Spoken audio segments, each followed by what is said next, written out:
சின்ன வயசுல மரணித்து போறது.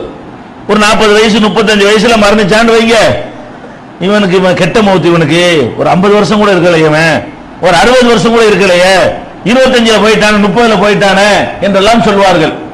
அது சரியா? மார்க்கத்தில் நபிகள் நாயகம் ஸல்லல்லாஹு அலைஹி வஸல்லம் உடைய அவங்களுக்கு கொடுத்த எல்லா பிள்ளைகளுமே அற்ப ஆயுசுல தான் மரணிச்சிருக்கிறாங்க.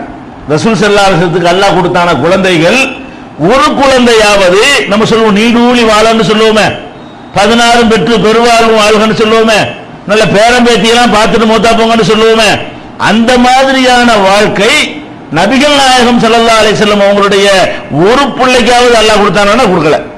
அவங்களுடைய எல்லா பிள்ளைகளுக்குமே அல்லாஹ் என்ன செஞ்சான்?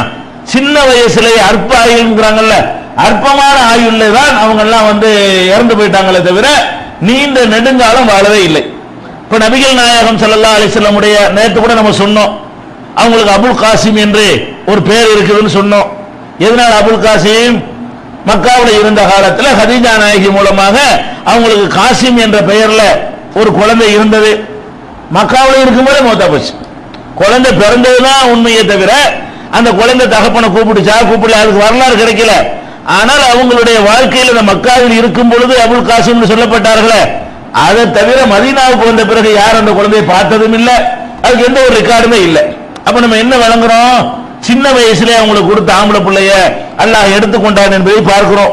அதே மாதிரி ரசூல் ஸல்லல்லாஹு அலைஹி வஸல்லம் உடைய இரண்டாவது மகள், முதல்ல பொம்பளை பிள்ளைங்க 4 பொம்பளை பிள்ளைங்க, ஜைனபு, ருக்கையா, உம்மு குல்சூம், பாத்திமா, இப்படி 4 பொம்பளை பிள்ளைங்களை அல்லாஹ் ரப்பல் ஆலமீன் அவங்களுக்கு கொடுத்தான். இந்த 4ல ருக்கையா அவர்கள் ஹிஜ்ரி 2ல இதே மாதிரியான ஒரு ரமலான் மாசத்துல அவங்க இறந்து போயிடுறாங்க. எப்ப? பத்ர் போர் இருக்குல்ல, பத்ர் போர்ல அங்க நபி ஸல்லல்லாஹு அலைஹி வஸல்லம் 2ஆம் ஆண்டு ஹிஜ்ரி 2ஆம் ஆண்டு நடந்த பத்ர் போர்ல, அது ரமலான் மாசம் நடந்தது. அந்த பத்ர் போர்ல ரசூல் ஸல்லல்லாஹு அலைஹி வஸல்லம் அங்க வெற்றி வீரராக திரும்புறாங்க. இங்க மகள் மரணிச்சிடுறாங்க. அது சென்ற வருடம் கூட அந்த 72 கூட்டத்திலோட உங்களுக்கு சொல்லி இருக்கிறோம். உஸ்மான் ரலியல்லாஹு அன்ஹு அவர்கள் பத்ர் போர்ல பங்கெடுக்கல. ஏன் பங்கெடுக்கல? ரசூல் ஸல்லல்லாஹு அலைஹி வஸல்லம் சொல்லிட்டாங்க, என் மகள் ருக்கையா வேதனைப்படுற காரணத்தினால நீ அவங்கள பாக்குறதுக்கு இங்கே இரு, மதீனாவுல இருந்துக்க, நாங்க போருக்கு போய்க்கிறோம்னு சொன்னாங்க. அப்ப உஸ்மான் ரலியல்லாஹு அன்ஹு மதீனாவுல இருந்ததுக்கு என்ன காரணம்? ருக்கையா அவர்கள் மரண அவஸ்தைப்பட்டதுதான் காரணம். அப்ப இங்க பத்ர் போர் வெற்றி நடக்கிற அதே வருஷம் ஹிஜ்ரி 2னா பாருங்களேன், பாப்பா இருக்கிறாங்க 63 வயசு வரைக்கும், மகள் என்ன பண்றாங்க? ரொம்ப சின்ன வயசுலயே, ஹிஜ்ரி 2னா நம்ம கணக்கு பண்ணிட வேண்டியதான். அப்ப ரொம்ப சின்ன வயசுலயே ரசூல் ஸல்லல்லாஹு அலைஹி வஸல்லம் உடைய இரண்டாவது மகள் இறந்து போயிடுறாங்க. ஹிஜ்ரி 2ல நம்ம பார்க்கிறோம். அதே மாதிரி ரசூலுல்லாஹி ஸல்லல்லாஹு அலைஹி வஸல்லம் உடைய மூத்த மகள், ஃபர்ஸ்ட் மகள் ஜைனப் அவர்கள் ஹிஜ்ரி 8ல மௌத்தா போறாங்க. பாப்பா இருக்கிறாங்க, ரசூல் ஸல்லல்லாஹு அலைஹி வஸல்லம் உயிரோடு இருக்கிறாங்க.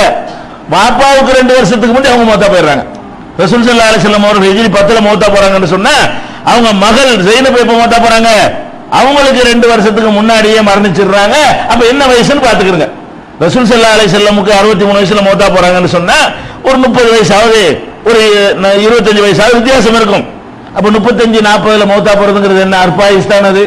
அது ஒரு மனிதர்கள் இயற்கையாக நடைமுறையில மௌத்தாகக்கூடிய வயசு ஒன்றும் கிடையாது. அப்ப அவங்களுடைய மூத்த மகள் அப்படித்தான்.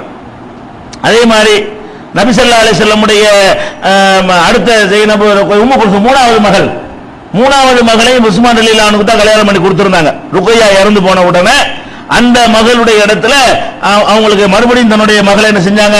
கல்யாணம் பண்ணி கொடுத்தாங்க. நபி ஸல்லல்லாஹு அலைஹி வஸல்லம் உடைய 2 மகளை கல்யாணம் பண்ணவர் யாரு? உஸ்மான் ரலியல்லாஹு அன்ஹு. ஒரே நேரத்தில் பண்ணக்கூடாது. ருக்கையா மௌத்தா போன பிறகு அந்த ருக்கையாவுடைய தங்கச்சி என்ன செஞ்சுக்கிட்டாங்க? உஸ்மான் ரலியல்லாஹு அன்ஹு கல்யாணம் பண்ணாங்க. அதனால துன்னூரைன்னு உங்களுக்கு பேரு. 2 ஒளிகளுக்கு 2 ஒளியை கல்யாணம் பண்ணிக்கிட்டாருங்கிற மாதிரி ஒரு பட்டமும் சொல்லுவாங்க. அந்த உம்மு குல்சூம் ரலியல்லாஹு அன்ஹா அவர்கள் அவங்களா ரொம்ப காலம் வாழ்ந்தாங்களா? அவங்க ஹிஜ்ரி 9ல மௌத்தா போயிட்டாங்க. ரசூல் ஸல்லல்லாஹு அலைஹி வஸல்லத்துக்கு 1 வருஷத்துக்கு முந்தி ஒரு மகள், ரசூல் ஸல்லல்லாஹு அலைஹி வஸல்லத்துக்கு 2 வருஷத்துக்கு முந்தி ஒரு மகள், ரசூல் ஸல்லல்லாஹு அலைஹி வஸல்லம் அவர்களுக்கு 8 வருஷத்துக்கு முன்னாடியே ஒரு மகள், கடைசி மகள் பாத்திமா இருக்கிறாங்களே, அவங்களாவது ஒரு 50 வருஷம் 60 வருஷம் ஒரு 70 வருஷம் இருந்தாங்களா? நபிகள் நாயகம் ஸல்லல்லாஹு அலைஹி வஸல்லம் மௌத்தா போய் 6 மாசம் அவங்க மௌத்தா போயிடுறாங்க. நபி ஸல்லல்லாஹு அலைஹி வஸல்லம் மௌத்தா போறாங்க, ரபியுல் அவ்வல்ல மௌத்தா போறாங்க. அவங்க அதே தொடர்ச்சி ரமலான்ல மௌத்தா போயிடுறாங்க. அப்ப நபிகள் நாயகம் ஸல்லல்லாஹு அலைஹி வஸல்லம் உடைய மகள் ஃபாத்திமாவுடைய மரணம் கூட எப்ப ஏற்படுது? ரசூலுல்லாஹ்வுடைய மரணத்துக்கு 6 மாசத்துல ஏற்பட்டது. ரசூலுல்லாஹ்வுடைய வயசு என்ன, அவங்க மக வயசு என்னவா இருக்கு? 25 வயசு இருக்கும். 25 வயசு 26 வயசுல அவங்க மௌத்தா போயிருக்கிறாங்கல்ல, இதெல்லாம் கெட்டவங்களுக்கு அடையாளமா? நம்ம குடும்பத்திலேயே நமக்கு தெரிஞ்சவங்களோ ஒரு வேண்டியவங்களோ ஒரு நல்லவரோ ஒரு 25லயோ 30லயோ மௌத்தா போயிட்டாருன்னு சொன்னா, ஆஹா இது சின்ன வயசுலயே மௌத்தா போயிட்டாங்க, ரொம்ப கெட்ட ஆளுங்க, இவங்களுடைய மர்ம வாழ்க்கை பிரகாசமா இருக்காது அப்படின்லாம் நினைக்கிறாங்க பாருங்க. இதெல்லாம் தப்பு என்பதற்கு நபிகள் நாயகம் ஸல்லல்லாஹு அலைஹி வஸல்லம் உடைய வாழ்க்கையில ஏற்பட்ட அவங்களுடைய குழந்தைகளுக்கு ஏற்பட்ட மரணத்தையே நம்ம சான்றாக வைத்துக் கொள்ளலாம். மதீனாவுக்கு போன பிறகு ஒரு ஆம்பளை பிள்ளை எல்லாம் கொடுத்தான், அதுக்கு இப்ராஹிம் பேர் வைக்கிறாங்க. தன்னுடைய பாட்டனார் இப்ராஹிம் நபியுடைய பெயரை தன்னுடைய பிள்ளைக்கு சூட்டுறாங்க. அவரால் நீண்ட நாள் வாழ்ந்தாரா? இல்ல, பால் குடிக்கிற பருவத்தில் போயிட்டாரு. அதனால ரசூல் ஸல்லல்லாஹு அலைஹி வஸல்லம் சொன்னாங்க, இன்னலஹு முர்தியம் ஃபில் ஜன்னah, இவருக்கு சொர்க்கத்துல பால் ஊற்ற ஒரு அன்னை அல்லாஹ் ஏற்பாடு பண்ணுவான்னு சொல்றாங்க. பால் குடிக்கிற பருவத்தில் மௌத்தா போன காரணத்தினால. பால் குடிக்கிற பருவம்னா என்ன? 2 வருஷத்துக்குள்ள, 1 வயசு பிள்ளையோ 1.5 வயசு பிள்ளையோ 1.25 வயசு பிள்ளையோ 1.25 வயசு பிள்ளையோ தெரியல, 2 வயசுக்குள்ள உள்ள 2 வயசு வரைக்கும் பால் குடிக்கிறது கட்டாய கடமை. உல் வாலிதாத்து யுர்லிஉன அவுலாதஹுன்ன ஹவ்லைனி காமிலைனி, தாய்மார்கள் தங்களுடைய பிள்ளைகளுக்கு 2 ஆண்டுகள் பால் ஊட்ட வேண்டும் என்று அல்லாஹ் சொல்றான். அப்ப பால் குடிக்கிற பருவத்தில் மௌத்தா போயிட்டாங்கன்னு சொன்னா 2 வயசுக்குள்ள. அப்போ ஒரு ஆம்பளை பிள்ளைங்க கொடுத்துட்டு 2 வயசுல பிள்ளை மௌத்தா போயிருச்சுன்னா அப்ப துர்மரணமா இதெல்லாம்? அந்த பிள்ளைய பறி கொடுத்த ரசூலுல்லாஹ் சரியான ஆள் இல்லையா? ரெண்டையும் சொல்லுவாங்க. ஒரு வீட்டுல இளைஞனா மௌத்தா போயிட்டா அவங்க கிட்ட சொல்லுவாங்க, இளைஞனுக்கு முன்னாடி சின்ன பிள்ளையா மௌத்தா போச்சுன்னு வைங்க, அப்ப என்ன சொல்லுவாங்க? அவங்கள பெற்றெடுத்த பெற்றோர்களை நல்லவங்க இல்ல, இவங்க சரியா நடக்காதனாலதான் அல்லாஹ் சின்ன வயசுல அவங்க பிள்ளைய எடுத்துக்கிட்டான், இவங்க ஒழுங்கா நடக்காதனாலதான் 1 வயசு பிள்ளையில மௌத்தா போச்சு, பிறந்தவன மௌத்தா போச்சு, பிரசவிக்கும் போது மௌத்தா போச்சு அப்படிலாம் சொல்றாங்களே. இது இப்ப இந்த வாதம் வச்சீங்கன்னா அல்லாஹ்வுடைய ரசூலுக்கு தான் ஒரு ரொம்ப ரொம்ப பெரிய பின்னடைவு வரும். அவ்வளவு ஒரு ஆள் கூட மிஞ்சல. நபிகள் நாயகம் ஸல்லல்லாஹு அலைஹி வஸல்லம் பிள்ளைகள்ல ஒரு ஆள் கூட நீடூழி வாழ்க்கைன்னு சொல்றோமே அதுக்குரியவர்களாக இருக்கவே இல்லை. அப்ப இந்த உலகத்துல எத்தனை வயசுல மௌத்தாகிறான் என்பது ஒரு மேட்டரே கிடையாது. அதிகமான வாழ்க்கை அல்லாஹ் கொடுத்தான்னு சொன்னா அதிக நன்மையை செய்வான், அது ஒரு விஷயம். நிறைய வாழ்க்கை 25 வயசுல மௌத்தாகிறவனை விட ஒரு 40 வயசுல மௌத்தாகிறவன் நல்லவனா வாழ்ந்தான்னு சொன்னா ஒரு 15 வருஷம் அவனுடைய அமல்கள் அதிகரிக்கிறது. அந்த மாதிரி ஒரு கிரெடிட் இருக்கலாமே தவிர கெட்டதுன்னு சொல்ல இயலுமா? அது ஒரு தண்டனைன்னு சொல்ல இயலுமா? அவனுடைய பாவத்துக்கு பனிஷ்மென்ட்னு சொல்ல இயலுமா? கெட்டவனா இருந்ததுனாலதான் இப்படி அல்லாஹ் பறிச்சுட்டான்னு சொல்ல முடியுமா? முடியாது. இன்னும் சொல்ல போனா நம்ம நடைமுறையில பாக்குறோம், சின்ன வயசுல மௌத்தான லிஸ்ட்ல எடுங்க, இப்படி இருக்கு அப்படி இருக்கும். எப்படி இருக்கு? ரொம்ப நல்லவன்னு சொன்னோம் பாதி பேர் இருப்பான், மகா கெட்டவன் சொல்லுவோம் பாதி பேர் இருப்பான். அப்ப நல்லவன் கெட்டவங்கிற அடிப்படையில் இது தீர்மானிக்கப்படுறாங்க. கெட்டவனா இருக்கிறான் அந்த வீட்டிலேயாவது சாவனு, சிறு வயசு மரணம், பாலிய வயசு மரணம், அற்ப வயசு மரணம் எல்லாம் எல்லா சமமா தான் ஏற்படுது. நல்லவன் வீட்லயும் ஏற்படுது, கெட்ட வீட்லயும் ஏற்படுது. அதனால நம்ம குடும்பத்துல இந்த மாதிரியான ஒரு சிறு வயசு மரணங்கள் ஏற்பட்டுச்சுன்னு சொன்னா அது ஒரு துர்பாக்கியம் நினைக்க கூடாது. இன்னும் சொல்ல போனா ஒரு வகையில பார்த்தா அது பெற்றோருக்கு பாக்கியமா கூட அமைஞ்சு போயிடும்.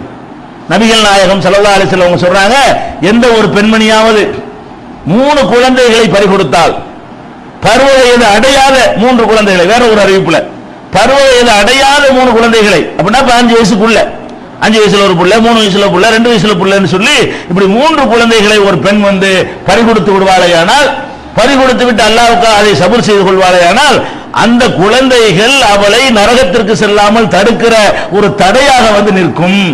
அந்த பிள்ளைங்க எங்க அம்மாவை நரகத்துக்கு போக விட மாட்டோம்னு சொல்லி தடுக்கக்கூடிய தடையாக நிற்கும் என்று நபிகள் நாயகம் ஸல்லல்லாஹு அலைஹி வஸல்லம் அவர்கள் சொன்னாங்க. சொன்னவன ஒரு அம்மா எந்திரிச்சு கேட்கிறாங்க, ஓ இஸ்னானி, 2 பிள்ளையை பறி கொடுத்தா இது கிடைக்காதுங்கிறாங்க.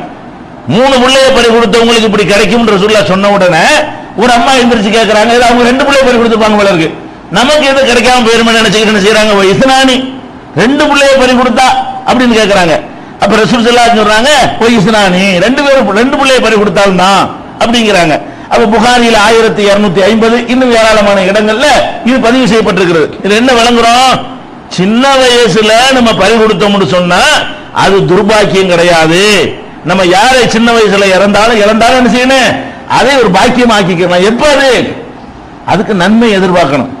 அல்லாஹ்வை திட்டாம, அல்லாஹ்வுடைய விதியை பொருந்தி கொள்ளாம, மார்க்கத்தினுடைய வரம்பை மீறி உனக்கு கண்ணு இருக்குதா, என் பிள்ளை தானே கிடைச்சா இன்னும் கொஞ்சம் கொடுக்க மாட்டியா, உனக்கு இறக்கம் இருக்குதா அப்படின்லாம் இறைவனை திட்டிராம அதை சபூர் செய்து கொண்டு அவன் கொடுத்தவனுக்கு எடுக்கிற உரிமை இருக்கு. ரசூலுல்லாஹ் என்ன சொன்னாங்க?